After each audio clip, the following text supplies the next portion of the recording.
So Brian, just season as a whole for you, about what you expected. I mean, obviously without Mike, you're getting considerably more time. So Yeah. how have you adjusted?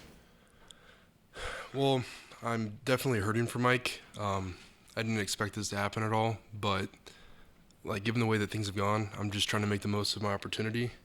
And as far as like what's happened for our team, I don't think anyone expected this to happen, for the season to start this way. But there's still 5 games left, and I think we can, as a team, come together and turn this thing around and make this a really good season for us.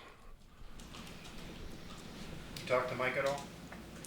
Yeah, I messaged him after his surgery. He said it went well, and then I think he's hurting pretty good. But I've had that surgery before, and I think the first couple of days is the worst part. But he said he's feeling better. So Anything offensively that you didn't expect coming in for yourself? Again, from the position, has this been exactly what you thought it would be? yeah, I'd say my expectations kind of met up with reality and what we've done this year. So, I mean, I'm pleased with our offense. I think we have a good scheme in place. We have the right coaches to coach it, and then any mishaps that we've had, I'd place more of the blame on the players than anyone else. I think it comes, like, at the end of the day, it just comes down to us to execute and do our job and put points on the board, because we've proved that we can do that. We just need to do it every week. It's about being consistent. So What is it like to go into the transfer portal with, high expectations and then go through the first half of the season and not have them develop as you had pictured it? yeah, I mean, it wasn't what I expected, but I don't think anything ever is. And I think it's just testing our resilience and like how far we can go, because I think that's easy. I mean, you go down a couple games and then you lose a couple players to injury, and then some guys are like, oh, like screw the rest of the season. They might just give up. But then I think the really tough programs with the good culture, I think they find a way to finish strong and then get themselves into a nice bowl game and win that bowl game, and then gear up for the next season. Because we have a lot of good players in this team. We have a lot of young talent that's going to come back next year. I won't be here, obviously. I'm out of time, but unfortunately. But no, the future's bright. We just need to perform up to our own expectations of ourselves and what others expect of us, and just do it every week. As a team, right now there's a lot of social media, bad talk and Yeah. the like, which you would expect there after Yeah. losing a game like that.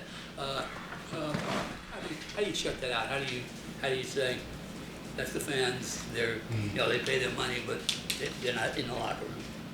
Well, I just stay off Twitter, to be honest. I think that's the easiest. Yeah. And I'm not really a Facebook guy. I don't know what happens on there. So unless someone comes up to me and tells me something, I don't really know. And I don't watch TV. Like, I don't have cable, so it's like none of it really comes to me. So yeah. But it's no, that's a good way to shut out the noise if you just don't read it or hear any of it. So After the Texas Tech game, Coach Brown was talking about how this team has kind of been like a roller coaster. Yeah. Obviously, the Baylor game, you're up here. After the Texas Tech game, it's a different story. Who knows what could happen Saturday against TCU. I mean, if you're back up there, it's a good story again. Emotionally, has it been a roller coaster as well for players to, 1 week it's here, 1 week it's here, and next week it's, could be back. Is that difficult to deal with at all? I would say so. I mean, I've had coaches call it an emotional roller coaster, where you start off the season really excited. First game doesn't go your way, you're down here. You get your first win, you're back up here. I think the biggest thing that we need to learn from this is that when you do have success, you can't be complacent. You need to attack every week like you just had a bad loss, in my opinion. Like, that's how hungry you need to be every single week, and that's how detailed you need to be in your preparation. And given what happened this past weekend, I think we can all be better, for sure. And yeah, I mean, I think everyone's searching for answers on how to stop that, and I'd say the easiest answer is just to treat it like you didn't have success, and you could always be better, because no one's ever perfect in a football game. You could always be better. So I think it's that pursuit of perfection that can get you to where you want to go, instead of being on the roller coaster, like you said. Well, that was going to be kind of my next question. When it is like that, Yeah. is it hard to figure out, well, who are we really, Yeah. so to speak? I mean, Yeah, because, I mean, you see in one game, we'll put up almost 50 points, and then another game, it'll be like, what are we doing, So I think it's just not being, like, if you can go in and be like, okay, I'm not going to be complacent. Last week was good, but I could be better, and then how do I do that? And then work with your coach, and then just work on something new every week, and hopefully you don't have to be correct on the same thing twice, and then you just do that every week. As a veteran of the team, have you and other vets said anything directly? Was there any, not to say closed door meeting, but that type of galvanizing type of thing, or is it just kind of everything understood that, hey, it's a roller coaster, but we know we can be better, so you don't need to vocally say it as much? There hasn't been like a players only meeting or like a closed door meeting. I think everything's understood. We have enough experience in this team where even the older guys, we know that Saturday wasn't good enough. We need to play better, and it can't just be this Saturday. It has to be every Saturday from here on out. And yeah, it's definitely understood, but that needs to actually happen. You do anything for a National Tight End Day the other day? Celebrate that in any way? I want to get you a fun one. Yeah, my coach Reagan, he received a package. I don't know who sent it, but we all got matching shirts, all the tight ends. So I thought that was kind of ironic because National Tight Ends Day was on my birthday, so I thought that was kind of cool. Brian, you mentioned some of the young tight ends. Evaluate some of those guys. What have you seen? I mean, start with Traylon and go down through the freshmen. Okay.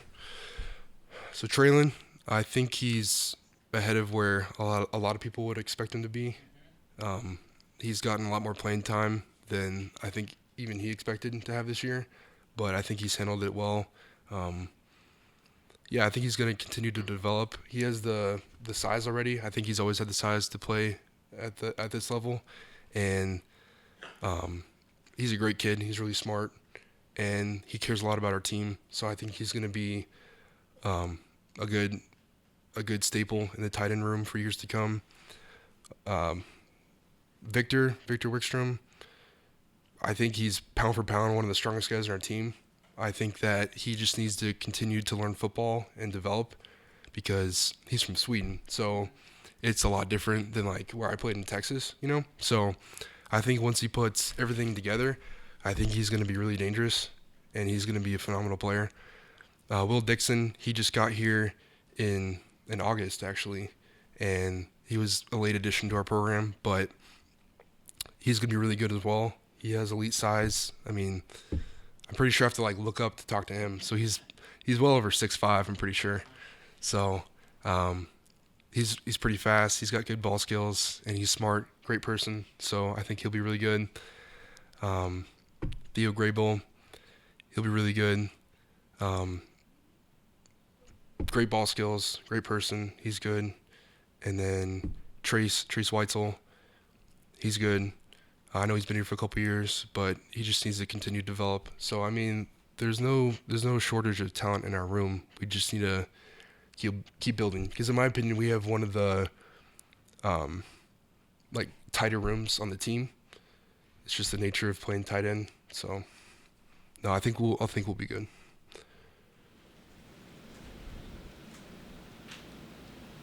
Anything else for Brian? Okay, sir, thank you.